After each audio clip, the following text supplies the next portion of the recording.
Mister perfect extra gold திருமணமான ஆண்களுக்கு திருப்பு முனையை ஏற்படுத்தும் ஹலாலான இயற்கை வியாகரா.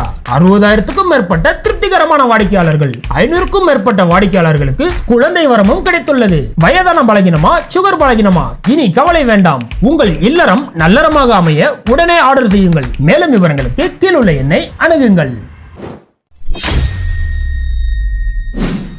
வடக்கில் வைரலாக மாறி இருக்கக்கூடிய டிசம்பர் 6க்கான ஒரு முக்கியமான ஒரு அறிவிப்பு. வாட்ஸ்அப்பில் லீக் ஆயிருக்கக்கூடிய முக்கியமான ஸ்கிரீன்ஷாட். 12 மணி நேரத்தில் பின்வாங்கப்பட்ட அரசுடைய உத்தரவு. இதுதான் இன்னைக்கு வட மாநிலங்கள்ல முக்கியமான ஒரு செய்தியா மாறி போயிருக்குது. இந்த செய்தி வடக்குல எவ்வளவு வைரலா மாறுதோ அந்த நேரத்துலதான் இங்க தமிழ்நாடுடைய பெருமை பேசப்பட்டிருக்கு. தமிழ்நாடு எப்பேற்பட்ட ஒரு கட்டமைப்புல, குறிப்பா கல்வியோட விஷயத்துல நம்ம எந்த அளவுக்கு நம்ம மேநோக்கி நம்ம இருக்கிறோம் அப்படிங்கிறத இன்னைக்கு முழு இந்தியாவுமே பார்க்கக்கூடிய அளவுல மாறி போயிருக்குது. இப்போ அந்த வடக்குல வைரலா மாறி இருக்கக்கூடிய அந்த டிசம்பர் 6க்கான அறிவிப்பு என்னன்னு பார்த்தோம்னா, ராஜஸ்தான்ல நடந்திருக்கக்கூடிய சம்பவம். ராஜஸ்தான் பாஜக ஆளக்கூடிய ராஜஸ்தான்ல அங்க இருக்கக்கூடிய கல்வி அமைச்சகம் சார்பில் ஒரு அறிவிப்பு ஒண்ணு வெளியிடுறாங்க. டிசம்பர் 6ஆம் தேதி பாபர் மசூதி இடிக்கப்பட்ட அந்த நாளை ஷௌரியா திவாஸ், அதாவது வீர தினம், தைரியமான தினம் அப்படின்னு சொல்லி ஷௌரியா திவாஸ் சொல்லி அந்த நாளை நாங்க கொண்டாட போறோம். அந்த நாளை கொண்டாட போறோம்னா ஏதோ பாஜக சேர்ந்தவர்களோ அவங்களுடைய கமலாலய ஆபீஸ்லயோ அப்படிலாம் இல்ல. கல்வி அமைச்சர் சார்பில் இந்த அறிவிப்பை வெளியிட்டு அந்த கல்வி அமைச்சருடைய உத்தரவின் பேர்ல ராஜஸ்தான்ல இருக்கக்கூடிய அரசு பள்ளிகள், அரசு சாரா பள்ளிகள், இந்த எல்லா பள்ளிகள்லயுமே 2 நாளைக்கு ஒரு செலிப்ரேஷன் செய்ய போறாங்க. அந்த செலிப்ரேஷன்ல என்ன செய்ய போறாங்க அப்படிங்கும்போது, பள்ளியில படிக்கக்கூடிய மாணவர்கள் இந்திய கோவில் கலாச்சாரத்தில் ராமர் இயக்கம் அப்படிங்கிற மாதிரியான தலைப்புகள்ல இந்த மாணவர்கள் பேசணும், கட்டுரைகள் எழுதணும், ஓவிய போட்டிகள் செய்யணும், கண்காட்சிகள் நடத்தப்படணும் அப்படின்னு சொல்லி இந்திய கோவில் கலாச்சாரத்தில் ராமரணி இயக்கம், வீரம் மற்றும் தியாகத்தின் பாரம்பரியம், இது மாதிரியான தலைப்புகள்ல தேசத்தை கட்டி எழுப்புவதில் இளைஞர்களின் பங்கு, அயோத்தியில் ராமர், இது மாதிரியான தலைப்புகள்ல பேச்சு போட்டி, கட்டுரை போட்டி, அங்க கண்காட்சிகள் ஏற்படுத்தணும். இது இல்லாம தேசபக்தி பாடல்கள், நாடகங்கள், கண்காட்சிகள் இதெல்லாம வைக்கப்படணும் அப்படின்னு சொல்லி, அதாவது அந்த டிசம்பர் 6 பாபர் மசூதி இடிக்கப்பட்ட அந்த நாள் அப்படிங்கிறது இது நமக்கு ஏதோ மிகப்பெரிய ஒரு புனிதமான ஒரு நாள், அது வீரத்துடைய ஒரு நாள், தைரியமான ஒரு நாளுங்கிறத அடுத்து வளரக்கூடிய ஒரு தலைமுறை இருக்குல்ல, அந்த பிஞ்சு நெஞ்சிலையுமே அந்த நெஞ்ச விதைக்கக்கூடிய ஒரு கலாச்சாரத்தை திணிக்கிறதுக்கான, அதுவும் அரசு பள்ளிகள்ல இது மாதிரியான ஏற்பாடு செய்யறதுக்கான ஒரு அறிவிப்பு ஒண்ணு வெளியிட்டு இருந்தாங்க. இந்த சம்பவங்கள் அங்க எப்படி இந்த சம்பவங்கள் வெளியில வந்தது அப்படின்னு பார்த்தோம்னா, ராஜஸ்தானுடைய கல்வி அமைச்சராக இருக்கக்கூடிய பாஜகவை சேர்ந்த மதன் திலாவர், இவர் தான் கல்வி அமைச்சர். மிக மோசமான ஒரு சங்கி. இவருடைய சங்கி வரலாறு நம்ம பின்னாடி பார்ப்போம். இந்த மதன் திலாவர் இவருக்குன்னு சொல்லி ஒரு வாட்ஸ்அப் குரூப் ஒன்று வச்சிருப்பாரு, அபிஷியலான வாட்ஸ்அப் குரூப். அவருடைய அதிகாரிகள் மட்டும்தான் அந்த வாட்ஸ்அப்ல ஒன்லி அட்மிட் மட்டும் தான் போஸ்ட் பண்ணக்கூடிய ஒரு வாட்ஸ்அப் குரூப் வச்சிருக்காங்க. அந்த வாட்ஸ்அப் குரூப்புடைய பேரு எஜுகேஷன் மினிஸ்டர் மீடியா ஜெய்ப்பூர் அப்படிங்கிற அந்த வாட்ஸ்அப் குரூப் பேரு. எஜுகேஷன் மினிஸ்டர் மீடியாக்களுக்கு என்ன நியூஸ் கொடுப்பாரோ அதுக்காக மட்டுமே, அதுல பல மீடியாவை சேர்ந்த நிருபர்கள் அதுல மெம்பரா இருப்பாங்க. ஆனா அட்மின் மட்டும் தான் போஸ்ட் பண்ண முடியுமா ஒரு குரூப் வச்சிருந்தாங்க. அந்த குரூப்ல தான் இந்த சுற்றறிக்கை வெளியிடுறாங்க. இந்த மாதிரி டிசம்பர் 6 ஷௌரியா தினம் சொல்லி கொண்டாட போறோம், பள்ளிகள்ல இந்த மாதிரி நிகழ்ச்சிகள் ஏற்பாடு செய்ய போறோம் அப்படின்னு ஒரு செய்தி வெளியிட்டாங்க. இந்த செய்தியை எல்லா மீடியாக்களுமே வெளியிட்டாங்க. உடனே ராஜஸ்தான் முழுக்கவே இந்த செய்திகளா மாறுது, பெரிய அளவுல கண்டனத்திற்குரிய ஒரு விஷயமா மாறுது. ஏங்க, பாபர் மசூதிங்கிறது இந்தியாவுடைய ஒரு கருப்பு நாள், இந்தியாவுடைய ஒரு அடையாளமா இருந்தது பாபர் மசூதி. 400 ஆண்டுகளுக்கு மேல அந்த மசூதி இருந்தது. அந்த மசூதியை இடித்தது மிகப்பெரிய சட்டவிரோதம் சொல்லி நீதிமன்றம் தீர்ப்பு சொல்லுது. நீதிமன்றத்துல அங்க கோவில் கட்டிக்கலாம் அப்படின்னு சொல்லும் போது கூட, இங்க கோவிலை இடிச்சுதான் பாபர் மசூதி கட்டப்பட்டது அப்படின்னு எந்த ஆதாரமும் இல்லைன்னு சொல்லி நீதிமன்றம் தீர்ப்பு சொன்னது. ஆனா வேற வழி இல்ல, நம்பிக்கையின் அடிப்படையில் தீர்ப்பு கொடுக்குறோம் அப்படின்னு சொல்லி இருக்கிறாங்க. அப்ப இப்படி எல்லாம் இருக்கும்போது, ஒரு இந்தியாவுடைய மிக மோசமான ஒரு கருப்பு நாள், உலக அளவுல இந்தியா தலைகுறைவை சந்திச்ச ஒரு நாள், அந்த நாளை போயிட்டு தைரியத்துடைய நாள், வீரத்துடைய நாள், அந்த நாள்ல ராமர் புகழ் பாடக்கூடிய கட்டுரை எழுதணும், அரசு பள்ளியில படிக்கக்கூடிய மாணவர்கள் கட்டுரை எழுதணும்னா இது எவ்வளவு மோசமான ஒரு வெறுப்பு சிந்தனைங்க இது அப்படின்னு சொல்லி பெரிய அளவுல ராஜஸ்தான்ல ஒரு கண்டனம் ஒண்ணு எழுது. இந்த கண்டனம் எழுந்திருக்கக்கூடிய நேரத்துல NDTV நிருபர்கள் ராஜஸ்தானுடைய கல்வி அமைச்சராக இருக்கக்கூடிய மதன் திலாவர் இவர்கிட்ட ஒரு பேட்டி ஒண்ணு கேட்கும் போது, அப்ப இது சம்பந்தமா கேட்கும் போது, பாபர் மசூதி நான் சொல்லவே மாட்டேங்க, அது முதல்ல ஒரு கோவில், அது ஒரு ராமர் கோவில். 500 ஆண்டுகளுக்கு முன்னாடி பாபர் தான் அங்க இருந்த ராமர் கோவிலை இடிச்சிட்டு அங்க இடத்துல பாபர் மசூதி கட்டினாரு அப்படிங்கிற ஒரு கருத்தை ஒண்ணு சொல்றாரு. ஃபர்ஸ்ட் அதுக்கு எந்த ஒரு ஆதாரமும் இல்ல. ஒரு கல்வி அமைச்சர் இவ்வளவு அபாண்டமான ஒரு பொய்யை சொல்லிட்டு இருக்காரு. ராமர் கோயிலை இடிச்சுதான் அங்க பாபர் மசூதி கட்டினார் அப்படிங்கிறதுக்கு வரலாற்று ரீதியாவோ நீதிமன்றங்களிலோ எந்த ஒரு ஆதாரமுமே சொல்லப்படல. இதுவே பச்சை பொய். அதுக்கடுத்து அவர் சொல்றாரு, இந்த ராமர் கோவில் கட்டுறதுக்காக 3 லட்சத்திற்கும் மேற்பட்ட கரசேவர்கள் தியாகம் செஞ்சிருக்காங்க. தோட்டாக்களை தங்களோட நெஞ்சுகள தோட்டாக்களை வாங்கியிருக்கிறாங்க. அவ்வளவு பெரிய தியாகம் செஞ்சதால இது ஒரு ஒரு ஒரு ஷௌரியா திவாஸ் தான், ஒரு வீரமான ஒரு நாள் தான் அப்படின்னு சொல்லி அவருமே அது அங்கீகாரம் கொடுக்கக்கூடிய விதத்துல அந்த இடத்துல ராஜஸ்தான் கல்வி அமைச்சர் இது சம்பந்தமா பேசுறாரு. அதுக்கப்புறம் இதெல்லாம் நடந்திருக்கக்கூடிய நேரத்துல திடீர்னு இந்த அறிவிப்பு வாபஸ் பண்ணப்படுது. இந்த ஷௌரியா திவாஸ்னு அறிவிச்சாங்க இல்லையா, இந்த அறிவிப்பு பல கட்ட கண்டனங்கள். காங்கிரஸ் ஒரு பக்கம் அங்க எதிர்ப்பு தெரிவிச்சிட்டு இருக்காங்க. அங்க இருக்கக்கூடிய பப்ளிக் சிவில் லிபரேட்டிஸா இருக்கக்கூடிய பல பொதுநல அமைப்புகள், ஜனநாயக அமைப்புகள், இவங்க எல்லாருமே எதிர்ப்பு தெரிவிச்ச பிறகு இந்த சுற்றறிக்கையை உடனடியாக வாபஸ் பண்றாங்க. அந்த 2 நாள் கொண்டாட்டம் நாங்க அறிவிச்சோமே அதை நாங்க கொண்டாட போறதில்ல அப்படின்னு அறிவிக்கிறாங்க. அதுக்கு காரணமா யார சொல்றாங்கன்னா, டைரக்டர் ஆஃப் செகண்டரி எஜுகேஷன் அவரு தான் இந்த அறிவிப்பை கொடுத்துட்டாரு. அவர் வந்து சுற்றறிக்கை முறையான தெளிவு இல்லாம அந்த சுற்றறிக்கையை வெளியிட்டுட்டாரு அப்படின்னு சொல்லி சொல்றாங்க. அதுக்கடுத்து இந்த டைரக்டர் ஆஃப் செகண்டரி எஜுகேஷன் அவரை போய் இது சம்பந்தமா போய் கேட்கும் போது, இல்ல இதை நான் கையெழுத்து போடவே இல்லை அப்படின்னு சொல்லி ஆளுக்கு அவர் மேல பழிய போடுற, அவரு இவர் மேல பழிய போட்டு கடைசியா அந்த நிகழ்ச்சி அங்க நடக்கல. அதுல எஸ்கேப் ஆகக்கூடிய வேலைகளை செஞ்சுட்டு இருந்தாங்க. அதுக்கடுத்து என்ன இது இப்படி ஒரு அறிவிப்பு கொடுத்துட்டாங்க. அந்த கல்வி அமைச்சர் முழு சங்கி சித்தாந்தத்தை கொண்டவர், எதுக்கு இப்படி எஸ்கேப் ஆகுறாங்க அப்படின்னு சொல்லி ராஜஸ்தானுடைய கள நிலவரத்தை போய் தேடும் போது, ராஜஸ்தான்ல கூடிய சீக்கிரமே பஞ்சாயத்து தேர்தல், நகராட்சி தேர்தல்கள் ராஜஸ்தான்ல நடக்க இருக்குது. அப்ப இந்த தேர்தல் நடக்கக்கூடிய நேரத்துல ஒரு கல்வி கற்கக்கூடிய இடங்கள்ல மாணவர்களுக்கு மத்தியில ஒரு மதத்திற்கு எதிரான வெறுப்பு சிந்தனை, கல்வி படிக்கக்கூடிய மாணவர்கள்ட்ட போய் ராமர் சம்பந்தமான வரலாறு நீ பேசணும், ராமர் சம்பந்தமான ராமர் கோவில் சம்பந்தமான கட்டுரைகள் எழுதணும் அப்படின்னு இப்படி ஒரு திணிப்பு காரியத்தில் ஈடுபட்டோம்னா இது தேர்தலில் நமக்கு பெரிய அளவுல பின்னடைவுகளை சந்திக்கும். இந்துக்களே நமக்கு நடுநிலையா சிந்திக்கக்கூடிய இந்துக்களே நம்மளை புறக்கணிக்கிறதுக்கு இது ஒரு காரணமாயிரும். அதனால இப்போதைக்கு இதை போஸ்ட்பான் பண்ணிக்கோங்க அப்படின்னு சொல்லி அதை கொஞ்ச நாளைக்கு அதை தள்ளி வைக்கக்கூடிய விதத்துல இதை நான் வெளியிட நீ விடல அப்படின்னு சொல்லி ஒரு சாக்கு போக்கு சொல்றாங்க. ஆனா இந்த ஸ்டேட்மெண்ட் வெளியானது அமைச்சருடைய கல்வி அமைச்சருடைய அபிஷியல் வாட்ஸ்அப் குரூப்ல தான் இந்த சுற்றறிக்கை வெளியானது. அதை வச்சுதான் ஊடகங்கள் இந்த செய்தியை வெளியிட்டாங்க. அதுக்கப்புறம் இப்ப திரும்ப உணர காரணம் சொல்றாங்க, அது எக்ஸாம்ல வர இருக்குது. இந்த டிசம்பர் 5, 6 இந்த தேதிகள் எல்லாம் பார்த்தோம்னா தொடர்ந்து எக்ஸாம் நடக்க இருக்குது. அதனால இது சற்ற காலத்தை நாங்க தள்ளி வைக்கணும் அப்படி அப்படின்னு சொல்லி காரணங்கள் சொல்லிட்டு இருந்தாங்க. ஆனா இவங்க என்ன காரணங்கள் சொன்னாலுமே இதுதான் பாஜகவுடைய ஆட்சி. நாங்க வந்து ஆட்சி வந்தா நாங்க ஊழல் இல்லாத ஆட்சி செஞ்சிருவோம், இந்துக்களுக்கு ஒரு சுதந்திரமான ஆட்சி செஞ்சிருவோங்கிறாங்களே, அவங்களால கடைசி வரைக்கும் இதுதான் செய்ய முடியும். ஒரு கல்வி கற்கக்கூடிய இடத்துல பிள்ளைகளுக்கு எப்படி கல்வி ரீதியா அவங்களை எப்படி முன்னேற்றணும், அவங்களை எப்படி உலக நாடுகள் அளவுல நம்மளை எப்படி இந்தியாவை முன்னேற்றணும் அப்படி சிந்தனை இல்லாம வெறும் ராமர் கோவில், மதம், மத வெறுப்பு இதை தாண்டி அவங்களுடைய கற்பனையோ அவங்களுடைய சிந்தனையோ என்னைக்குமே இருந்ததே கிடையாது. இதுல ஒண்ணு நல்லா பாருங்களேன், அந்த டிசம்பர் 6 எப்படி தேர்ந்தெடுக்கிறாங்க. இப்ப நம்ம இந்த ஊர்ல நம்ம ஊர்ல எச் ராஜா ஒரு மொக்க படம் ஒண்ணு நடக்கிறாரு. அந்த படத்துக்கு ட்ரெய்லர் வெளியிட போறாராம். அந்த ட்ரெய்லர் வெளியிடக்கூடிய நாள் டிசம்பர் 6ஆம் தேதி அந்த ட்ரெய்லர் வெளியிடுவாராம். அப்ப எவ்வளவு வன்மை இந்த கூட்டத்துக்கு. அந்த படம் முதல் எச் ராஜாவோட படமே ஒரு வெறுப்பு நிறைஞ்ச ஒரு படம். அங்க திருப்பரங்குன்ற மலையில ஒரு மத அரசியல் போய் ஒண்ணு பண்ணாங்க. அங்க ஒரு பக்கம் கோவில், ஒரு பக்கம் சிக்கந்தர் தர்கா இருந்தது. இது சிக்கந்தர் மலை கிடையாது, ஸ்ரீ கந்தர் மலை அப்படின்னு சொல்லி எச் ராஜா தன்னோட படத்துக்கு பேரே கந்தர் மலை அப்படின்னு படத்துக்கு பேரை வச்சுட்டு அந்த படத்தோடைய கதை முழுக்கவே இந்து முஸ்லீம் வெறுப்பு பேசக்கூடிய ஒரு கதையாவும், ஏதோ முஸ்லீம்கள் போய் கோயிலுக்குள்ள போய் பிரியாணி சாப்பிடுற மாதிரியும் இப்படி ஒரு வெறுப்பு நிறைஞ்ச படத்தை எச் ராஜா அந்த படத்தை எடுக்கிறாருல, அந்த படத்துடைய ட்ரெய்லரை ரிலீஸ் பண்றாரு. அதுவும் கரெக்டா டிசம்பர் 6 ரிலீஸ் பண்றாரு. முதல்ல நீங்க படத்தோட ட்ரெய்லர் வேணாம், படமே ரிலீஸ் பண்ணாலும் அது படம் மொக்கையா சங்கிகளே போய் தியேட்டரை போய் பார்க்க மாட்டான். ஏன்னா எச் ராஜா அந்த மீசையெல்லாம் வச்சுட்டு நடிக்கும் போது அது ஒரு கோமாளித்தனமா இருக்குது. வடிவேலு காமெடியை விட இது பெரிய ஒரு நகைச்சுவை படமா இருக்கும் போல இருக்குது. அப்போ அவங்கள்ட்ட இதுல சொல்ல வர்றது என்னன்னா, அந்த அவங்க தேர்ந்தெடுக்கக்கூடிய தேதியை பாருங்களேன். இப்போ நீங்க வந்து வீர திருநாள் ஷௌரியா திவாஸ் அப்படின்னு சொல்லி நாள் கொண்டாடுறீங்கன்னா அதுக்கு எத்தனையோ நாட்கள் இருக்கு. இப்ப நம்ம இந்திய ராணுவம் சார்பில் இருந்து ஷௌரியா திவாஸ் கொண்டாடப்படுவாங்க. இந்திய ராணுவம் அமைக்கப்பட்டதுக்கு பிறகு எல்லையில பாதுகாப்புக்காக இந்திய வீரர்கள் நிற்கப்பட்ட அந்த தினத்தினுடைய பேரு ஷௌரியா திவாஸ், வீரர் நாள் அப்படின்னு சொல்லி கொண்டாடப்படுறது வழக்கம். ஆனா இந்த கூட்டம் எதுக்கு தேர்ந்தெடுக்க பாருங்க, இஸ்லாமியர்களுக்கு எதிராக எது இருக்குமோ அந்த நாளை போய் தேர்ந்தெடுக்கிறதுக்காக அந்த நாளை தேர்ந்தெடுக்கிறாங்க. அந்த மாதிரிதான் இங்க எச் ராஜா அந்த ட்ரெய்லர் ரிலீஸ் பண்ணிட்டு இருக்காரு. ஆனா இவங்க இப்படி எல்லாம் சிந்திக்கிறதாலதான் ஒரு முறையான ஆட்சியை இவங்களால செய்யவே முடியல. இப்ப பள்ளிகள்ல தானே மாணவர்கள் கிட்ட இந்த வெறுப்பை திணிக்க பாக்குறாங்க. இன்னைக்கு ராஜஸ்தானோட நிலைமை எந்த அளவுக்கு இருக்கு தெரியுமா? ராஜஸ்தான்ல கல்வி ரொம்பவே மோசமான ஒரு கட்டத்துக்கு இன்னைக்கு தள்ளப்பட்டிருக்குது. பள்ளி கட்டடங்கள், கல்வி அப்புறம் கல்வியோட முன்னேற்றம் அப்புறம் கல்வியை கற்கக்கூடிய அந்த கட்டடங்கள் இருக்கு இல்லையா, அது அவ்வளவு மோசமான நிலைமையில இருக்கு.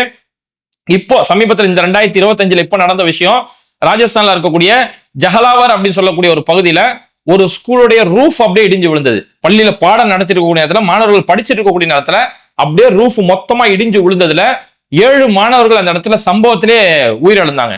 25க்கும் மேற்பட்ட மாணவர்கள் கடும் காயம் ஏற்பட்ட அளவுக்கு அங்க பள்ளியோட கட்டமைப்பு அந்த அளவுக்கு இருந்தது.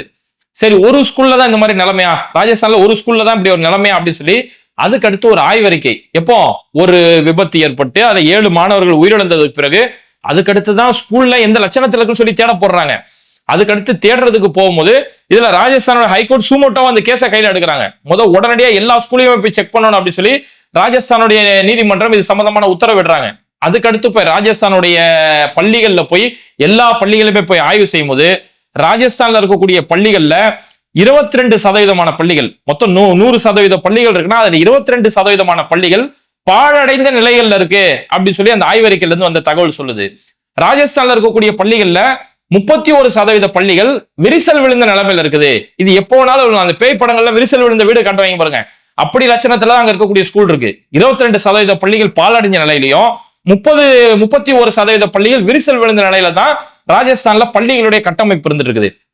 அதனாலதான் இந்த சூமோட்டோ இந்த கேஸ் எடுத்த ராஜஸ்தான் ஹைகோர்ட் என்ன சொன்னாங்க போது, ராஜஸ்தானுடைய கவர்மெண்ட்ல 6% நிதியை கல்விக்கு தானே ஒதுக்குறீங்க, அப்ப கல்விக்காக ஒதுக்கிறதா இங்க கல்வி கட்டமைப்பு நல்லா இருந்திருக்கணுமே, ஏன் இவ்வளவு மோசமா இருந்திருக்குது அப்படி சொல்லி நீதிமன்றம் அரசு நோக்கி இப்படி ஒரு கேள்வி கேட்கறாங்க. இப்படி எல்லாம் கேள்வி கேட்கிட்டு கேட்காத கேள்வி எல்லாம் கேட்டதுக்கு பிறகுதான் ராஜஸ்தான் அரசு என்ன செய்யறாங்க, அதுக்கடுத்து ஆய்வு செஞ்சு ஒரு 7500 ஸ்கூலை சேர்ந்தெடுத்து இந்த ஸ்கூல் எல்லாம் நாங்க சீரமைக்கிறோம் அப்படின்னு சொல்லி ஒரு விபத்து ஏற்பட்டதுக்கு பிறகுதான் ஸ்கூல் கட்டடத்தையே இவங்க போய் பார்க்க போறாங்க. அப்ப இந்த மத வெறுப்புன்ற வட்டத்துல மட்டுமே இவங்க சுத்துறதால அவங்களுக்கு கல்வி எப்படி முன்னேற்றலாம், மாணவர்களுக்கு தேவையான கல்வி என்ன கொடுக்கணும் அந்த சிந்தனையே அவங்க மனசுல கிடையாது. அந்த ராஜஸ்தான்ல ஆய்வு செய்யப்பட்ட அந்த ஆய்வறிக்கையில சொல்லப்படுறது என்னன்னா, ராஜஸ்தான்ல 2021 ஒரு தடவை ஒரு ஆய்வு செய்யப்பட்டது. அந்த 2021 ஆய்வுல ராஜஸ்தான்ல இருக்கக்கூடிய 32% பள்ளிகளுக்கு மின்சாரமே கிடையாது, கரண்ட் இல்லாம தான் அங்க மாணவர்கள் படிச்சுட்டு இருக்காங்க. 70% பிரைமரி ஸ்கூலுக்கு அங்கேயுமே கரண்ட் வசதி கிடையாது. அப்ப நல்ல பள்ளிக்கூடங்கள்ல 32% பள்ளிகள்ல கரண்ட் கிடையாது, பிரைமரி ஸ்கூல்ல 70% ஸ்கூல்ல கரண்ட் கிடையாது.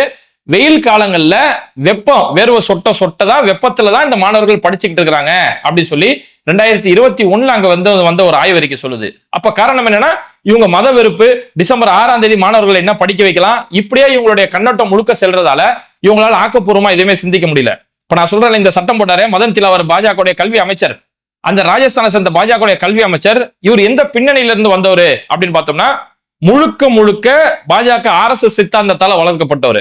இவரு இந்த பாபர் மஸ்ஜிதை இடிச்ச புதுசுல கரசேவர்கள் சொல்லி இருந்தாங்க இல்லையா, அந்த கரசேவகர்கள்ல ஒருத்தர செயல்பட்ட ஒரு நபர் 1990 ஒரு சபதம் இவர் எடுத்துக்கிறாரு. அந்த சபதத்துல அவர் என்ன சொல்றாருன்னா, ராமர் கோவில், இந்த இடத்துல ராமர் கோவில் கட்டப்படுற வரைக்கும் நான் மாலை எதுவுமே போட்டுக்க மாட்டேன், எனக்கு எங்க போய் யாராவது மாலை போட்டா கூட அந்த மாலை, ஏன்னா கரசேவர்களுக்கு மாலை போட்டு வர இருப்பாங்க, ஆனா நான் மாலை போட்டுக்க மாட்டேன், இங்க எப்ப ராமர் கோவில் கட்டப்பட்டு கும்பாபிஷேகம் நடத்தப்படுதோ அன்னைக்குதான் நான் மாலை அணிஞ்சுப்பேன் அப்படின்னு சொல்லி மாலை அணிஞ்சுப்பேன்னு சொல்லி ஒரு சபதம் 1990 சபதம் எடுத்தாரு. அதுக்கடுத்து அங்க பாஜக ஆட்சி அமைஞ்சதுக்கு பிறகு 2023 ஒரு கல்வி அமைச்சராக தேர்ந்தெடுக்கப்படுறாரு. அந்த 2023 இவர் ஒரு திட்டம் ஒண்ணு அறிவிக்கிறாரு. இது மாதிரி ராஜஸ்தான் ஸ்கூல்ல சூரிய சப்தமி அப்படின்னு சொல்லக்கூடிய ஒரு நாள், சூரியனை வழிபடக்கூடிய ஒரு நாள். இந்த நாள், அது சூரியனை வழிபடுறது ஒரு குறிப்பிட்ட மதத்தார் தான் சூரியனை வழிபடுவாங்க, அவங்களோட சம்பந்தப்பட்ட விஷயம். ஆனா இவர் கல்வி அமைச்சரா வந்ததுக்கு பிறகு பள்ளிக்கூடங்கள்ல இந்த திட்டத்தை அறிவிக்கிறாரு. சூரிய சப்தமி நாள்ல மாணவர்கள், ஆசிரியர்கள், பள்ளிகள்ல வேலை செய்யக்கூடிய தொழிலாளர்கள், மாணவர்களுடைய பெற்றோர்கள், இவங்க எல்லாருமே சூரியனை வழிபடக்கூடிய இந்த வழிபாட்டுல ஈடுபடணும் அப்படின்னு சொல்லி, இதனால ஏதாவது கல்விக்கு ஏதாவது பிரயோஜனம் இருக்கா, அந்த மாணவர்களுடைய முன்னேற்றத்துக்கோ மாநிலத்தோட நலனுக்கோ இதனால ஏதாவது ஒரு துளியளவு பிரயோஜனம் இருக்கா? ஆனா ஒரு கல்வி அமைச்சர் இந்த அறிவிப்பை வெளியிடுறாரு. அதே மாதிரி 2024 ஜனவரியில ராமர் கோயில், அந்த இடத்துல பாபர் மசூதி இடிக்கப்பட்ட இடத்துல ராமர் கோவில் கட்டப்பட்டது. அந்த ராமர் கோவிலுடைய கும்பாபிஷேகம் நடந்த நாள்ல இந்த கல்வி அமைச்சர் ஒரு டான்ஸ் ஆடுறாரு, பயங்கரமா துள்ளி குதிச்சு ஒரு டான்ஸ் ஆடுறாரு. அது அந்த டைம்ல சோசியல் மீடியால பெரிய அளவுல வைரலா இருந்தது. அதே மாதிரி இவரு எப்படி 1990 நான் மாலை போட்டுக்க மாட்டேன், கோயில் கட்டுற வரைக்கும் மாலை போட்டுக்க மாட்டேன்னு சொல்லி சபதம் எடுத்தாரோ, ராமர் கோயில் கட்டி முடிக்கப்பட்ட பிறகு திரும்ப ஒரு சபதம் ஒண்ணு எடுத்துக்கிறாரு. அது என்னன்னா, மதுராவுல கிருஷ்ணா கோயில் கட்டணும், மதுராவுல அங்க இருக்கக்கூடிய மசூதி இருக்க இடத்துல அங்க கிருஷ்ணருடைய கோயில் கட்டப்படணும் அப்படிங்கிறது இவங்களுடைய நீண்ட நாள் கோரிக்கை. அப்ப எப்போ மதுராவுல கிருஷ்ணர் கோயில் கட்டப்படுதோ அது வரைக்கும் நான் ஒரு நாளைக்கு ஒருவேளை உணவு மட்டுமே சாப்பிடுவேன் அப்படின்னு சொல்லி புதுசா ஒரு சபதம் எடுத்துக்கிட்டாரு. அப்ப முழுக்கவே அப்படி இஸ்லாமிய வெறுப்பு கொண்ட மனநிலையில வாழக்கூடிய ஒரு நபர், கல்வியை பத்தின எந்த ஒரு புரிதலோ அறிவோ இல்லாத ஒரு நபர், இவரு தான் அங்க கல்வி அமைச்சரா இருந்துகிட்டு இருக்கிறாரு. இவர் எந்த அளவுக்கு பாஜகவில் ஊறி திளைச்சவர்னா, 2021 விவசாயிகள் போராட்டம் நடந்தது இல்லையா, அந்த விவசாயிகள் போராட்டத்தின் நேரத்துல இந்த விவசாயிகள் பறவை காய்ச்சலை பரப்பி விடுறாங்க அப்படின்னு சொல்லி விவசாயிகள் மேலே அபாண்டமான கருத்து பேசின ஒரு நபர். இந்த போராடக்கூடிய விவசாயிகள் வந்து இவங்களுக்கு நல்ல சாப்பாடு வருது, இவங்களுக்கு நல்ல சிக்கனும் ட்ரை ஃப்ரூட்ஸும் இவங்களுக்கு நல்ல சப்ளை பண்ணப்படுது, எல்லாம் சாப்பிட்டுக்கிட்டு தான் தெம்பா இந்த மாதிரியான போராட்டம் பண்றாங்கன்னு சொல்லி விவசாயிகளை பத்தி அவதூறாவும் கொச்சையாவும் பேசின ஒரு நபர் தான் இவரு. அப்ப இப்படி எல்லாம் ஒரு நபரை கொண்டு போய் கல்வி அமைச்சரா வச்சதாலதான் அங்க இருக்கக்கூடிய ஸ்கூல்கள்ல கட்டடங்கள் சரியா இல்ல, சிதிலம் அடைஞ்சு பாழடைஞ்சு போன நிலைமையில கரண்ட் வசதி இல்லாம பல பள்ளிகள்ல கழிப்பறை வசதிகள் சரியா இல்ல அப்படின்னு சொல்லக்கூடிய அளவுக்கு அவ்வளவு மோசமான நிலைமையில ராஜஸ்தானுடைய ஸ்கூலுடைய ஸ்ட்ரக்சர் அந்த மாதிரி இருக்கு. அப்ப இதெல்லாம் பார்க்கும்போது பள்ளி மாணவர்களுக்கு எதை கல்வியா கொடுக்கணும் அப்படின்றது தெரியாம பள்ளி மாணவர்களை பிஞ்சு நெஞ்சில நஞ்ச விதைக்கிற மாதிரி இப்படி பாபர் மசூதி இடிப்பு நாள்ல போய் ராமர் பெருமை நீ கட்டுரை எழுதிட்டு வரணும் அப்படின்னு சொல்லி இப்படி எல்லாம் திணிக்கக்கூடிய நேரத்துலதான் இந்த தமிழ்நாடை இன்னைக்கு இந்தியாவுமே பார்த்து பிரமிப்படையுது. தமிழ்நாட்டுல எந்த அளவுக்கு கல்வி கட்டமைப்பு இருக்கு. ஏன்னா இன்னைக்கு தமிழ்நாடு இந்தியாவிலேயே கல்வியில முன்னேறிய ஒரு மாநிலமா இந்த தமிழ்நாடை பார்த்து பல மாநிலங்கள்ல அவங்களுடைய கல்வி கட்டமைப்பை மாத்திக்கிறாங்க. அந்த அளவுக்கு இருக்குன்னா இங்க கல்வி கட்டமைப்பு அந்த அளவுக்கு வைக்கப்பட்டிருக்குது. ஏன்னா இன்னைக்கு இவங்க ராமர், பாபர் மசூதி இதை தாண்டி உங்களுடைய வட்டம் கிடையாது. ஆனா தமிழ்நாடு நம்ம எந்த அளவுக்கு முன்னேறி போயிட்டோம் அப்படின்னா ஸ்கூல்கள்ல ஸ்மார்ட் எஜுகேஷன், ஸ்மார்ட் வகுப்புகள் நடத்தக்கூடிய அளவுக்கு இன்னைக்கு தமிழ்நாடுடைய கல்வித்தரம் உயர்ந்து போச்சு. இப்ப சமீபத்துல கூட பார்த்தோம்னா 6672 ஸ்கூல்கள்ல ஸ்மார்ட் வகுப்புகளுக்கான ஏற்பாடு செய்யப்பட்டது. டைம்ஸ் ஆஃப் இந்தியா இதை பத்தி புகழ்ந்து ஒரு ஆர்டிகல் எழுதியிருந்தாங்க. நான் இதுக்கு முன்னாடி சொன்னேன் இல்லையா, ராஜஸ்தானுடைய ஸ்கூல்ல வந்து 32% ஸ்கூல்ல கரண்ட் கிடையாது, 70% ஸ்கூல்ல பிரைமரி ஸ்கூல்ல கரண்ட் வசதி கிடையாது, பல கட்டடங்கள் பாலடைஞ்சு போய் கிடக்குது, விரிசல் விட்டு கிடக்குது. இதை எழுதணும் டைம்ஸ் ஆஃப் இந்தியா. அதே டைம்ஸ் ஆஃப் இந்தியா தமிழ்நாடுடைய கல்வி தரத்தை எழுதும் போது இந்த அளவுக்கு புகழ்ந்து எழுதுறாங்க. இங்க ஏஐ ஜெனரேஷன் வரைக்கும் ஏஐ படிக்கக்கூடிய அளவுக்கு தேவையான எல்லா தொழில்நுட்ப வசதிகள் இருக்கு. ரொபோட்டிக் எஜுகேஷன் ஒருத்தர் படிக்கிறதுனாலும் அதுக்கேற்ற கட்டமைப்பு தமிழ்நாடுடைய கல்வி கட்டமைப்புல உருவாக்கப்பட்டு இருக்குது. தமிழ்நாட்டில் இருக்கக்கூடிய 37,626 பள்ளிகள்ல 30,774 பள்ளிகள்ல ஸ்மார்ட் வகுப்புகள், ஹைடெக் லேபுகள் இது எல்லாமே கொண்டு வரப்பட்டது. அதாவது தமிழ்நாட்டில் 100% பள்ளிகள் இருக்குன்னா அதுல 82% பள்ளிகள்ல ஸ்மார்ட் வகுப்புகள் கொண்டு வரப்பட்டாச்சு. கணினி மயப்படுத்தப்பட்ட ஸ்மார்ட் வகுப்புகள் தமிழ்நாட்டில் கொண்டு வரப்பட்டது.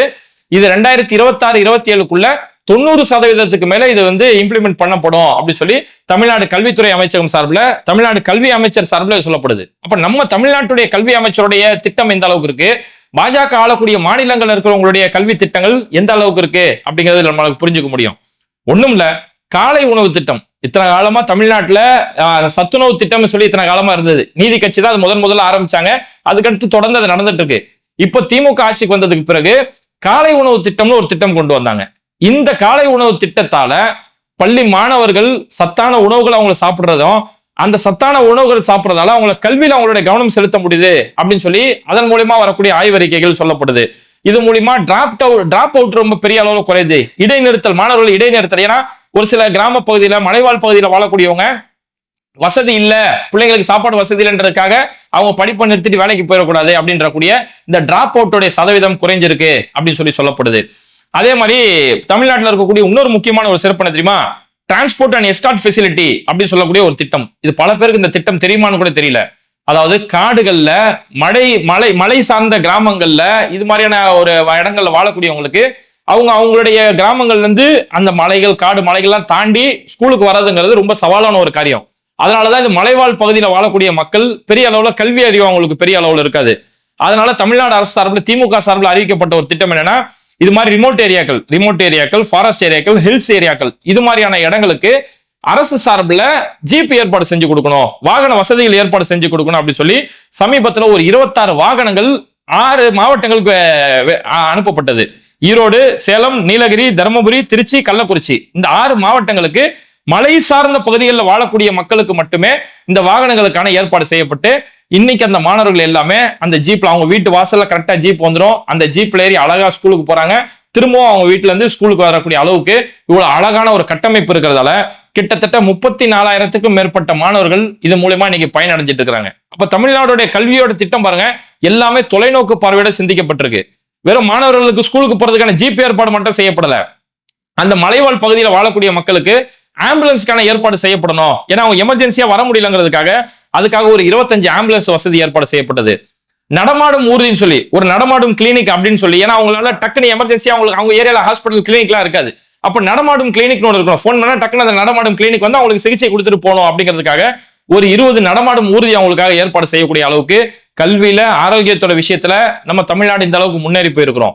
இந்த மாதிரி நான் முதல்வன் திட்டமா இருக்கட்டும். நான் முதல்வன் திட்டம் மூலியமா ஒரு உயர்கல்வி படிக்கக்கூடிய மாணவர்கள் அவன் கல்விக்கு எதை தாண்டி போலாம். ஏன்னா இன்னைக்கு டிஎன்பிஎஸ்சி படிப்பா இருக்கட்டும், யூபிஎஸ்சி படிப்பா இருக்கட்டும், எஸ்எஸ்சி இது மாதிரியான பல படிப்புகள்ல பணம் இருக்கிறவங்க ஒரு ஒரு இடங்கள்ல பயிற்சி கூடங்கள்ல போய் கத்துக்கிட்டு அவங்க பெரிய அளவுக்கு போயிடுவாங்க.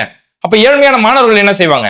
அப்ப அவங்களுக்கான ஒரு பயிற்சிக்கான ஏற்பாடு செய்யணுங்கிறதுக்காக நான் முதல்வன் திட்டம் மூலியமா இந்த மாணவர்களுக்கான கல்விக்கான வழிகாட்டலுக்கான இந்த பயிற்சி முகாம்களுக்கான பயிற்சி வகுப்புகளுக்கான எல்லா ஏற்பாடுகளுமே செய்யப்பட்டு இருக்குது.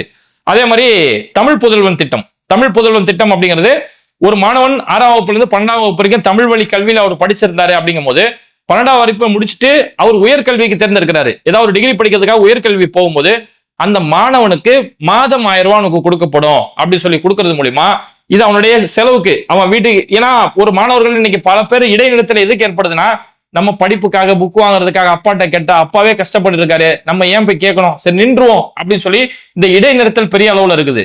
அப்ப இதுக்காக தான் மாதம் 1000 ரூபாய் அவனுக்குன்னு கொடுக்கும்போது இதை சேர்த்து வச்சு அவனுக்கு என்ன தேவையோ அதை அவனே வாங்கிக்கூடிய ஒரு நிலைமை இருக்கிறதால இன்னைக்கு கல்வியோட விகிதாச்சாரம் தமிழ்நாட்டுடைய விகிதாச்சாரம் இன்னைக்கு உயர்ந்துட்டு இருக்குது.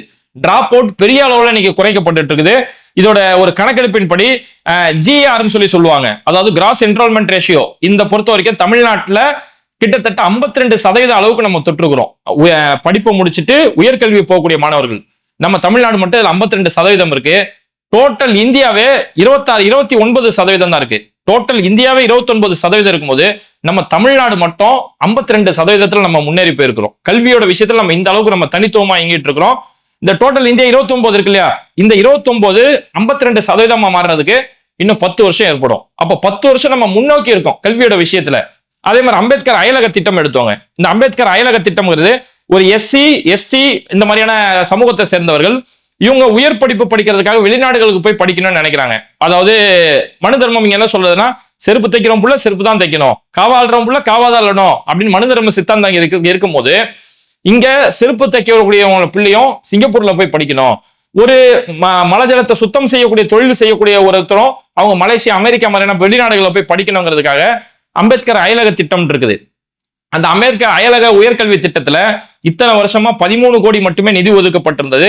இப்போ திமுக ஆட்சிக்கு வந்ததுக்கு பிறகு இந்த 13 கோடிங்கிறது 65 கோடி வரைக்கும் நிதி உயர்த்தப்பட்டு பல மாணவர்கள் இதுல சேர்ந்து மிகப்பெரிய அளவுல பயனடைஞ்சிட்டு இருக்காங்க.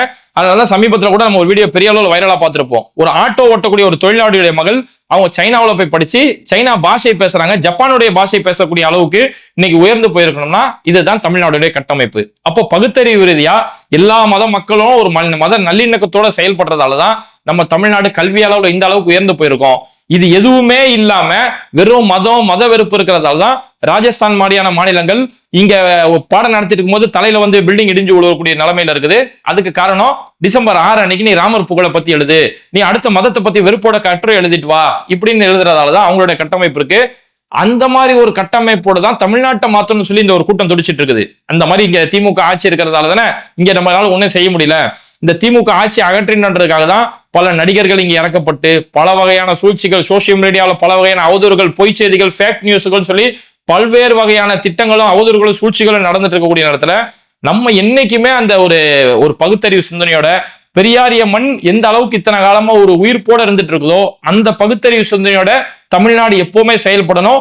அந்த பகுத்தறிவு சிந்தனையை விட்டுட்டு நம்மளும் இந்த மாதிரி மத வெறுப்பு கோட்பாடை பின்பற்ற ஆரம்பிச்சோம் அப்படின்னா இங்கேயுமே கட்டடங்கள் இடிஞ்சு விழுவதை யாராலையும் தடுக்க முடியாது. இது மாதிரி வீடியோக்களை தொடர்ந்து பார்க்கறதுக்கு மறக்காம பேட்டை டிவியை சப்ஸ்கிரைப் பண்ணிட்டு இந்த வீடியோக்களை உங்க நண்பர்களுக்கு அதிகமா ஷேர் செய்யுங்க. இணைந்திருப்போம்.